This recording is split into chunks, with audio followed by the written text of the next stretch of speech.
So hello everyone, welcome back to my channel, and today is a new day and we are reviewing a new custom ROM, that is the Colt OS.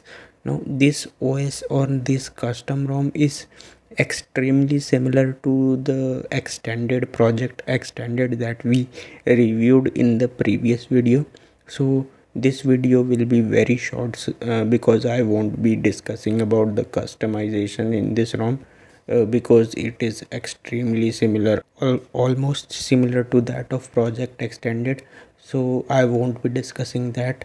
I will discuss other aspects of this ROM like the battery backup. Honestly, they are also pretty similar. So let's start with the battery backup now. So as you can see that there is a 9 hour 31 minutes of screen on time with 65 hours of screen off time, and you can see that screen on drain and screen off drain. Honestly, this ROM also has the same bug that was there in the project extended, that sometimes the device doesn't go into the deep sleep. Like you can see 25 milliamp hour of battery drain, which is a lot. Now looking at the charging cycle of this ROM, you can see that the phone charged from 15% to 86% in 1 hour 11 minutes. That is not 33 watt by any means, but it is acceptable, I think.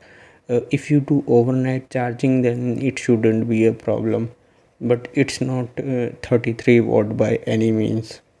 Now I won't be talking about the customization of this ROM, but there are one or two things that are not available in the project extended. So I thought I should mention here that this smart charging, this is similar to what I saw in Cherish OS, that you can start trigger level or stop trigger level depending upon the battery percentage, or how much the battery is charged or drained and all that stuff. So there's that. And the camera is the MIUI camera. Like you can see, everything works just fine. This is a primary camera, ultra wide camera and all that. Everything works just fine. And then it also comes with this Dolby Atmos, with which the sound experience is really amazing. This ROM also comes with the USB dialer and USB apps, just like project extended. So you can just flash nick gaps add-ons and you will be good to go. Talking about the Play Store certification, as you can see that the device is certified, so the banking apps work just fine. There's no problem with that. Now this was the thing that was missing from the project extended, that you couldn't back up limited photos on Google Photos, but you can do that here. And you can see Pixel can back up unlimited photos and videos at no charge. If you were not flashing the project extended just because it didn't have Google Photos unlimited storage, then you can just flash this ROM.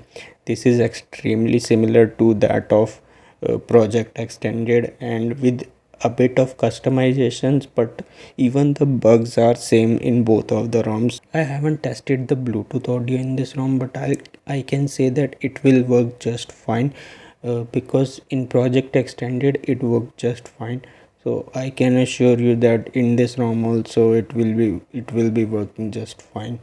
Like this is the CPU stress test that I performed, and even the result in this ROM is extremely similar to that of in project extended. CPU throttle to 85% of its maximum performance. In project extended, CPU throttle to 86%. So they both are extremely similar in every aspect, I'll say. So in the end, I'll say that this ROM is extremely similar with a bit of fixes, like the Google Photos fix and all that. So if you weren't using Project Extended because it doesn't have the Google Photos fix, this ROM has that. So you can just enjoy Project Extended with the unlimited Google Photos by flashing this ROM. So that was all in this video. If you like this video, give it a like, subscribe to the channel, and I'll see you in the next one. Bye bye now.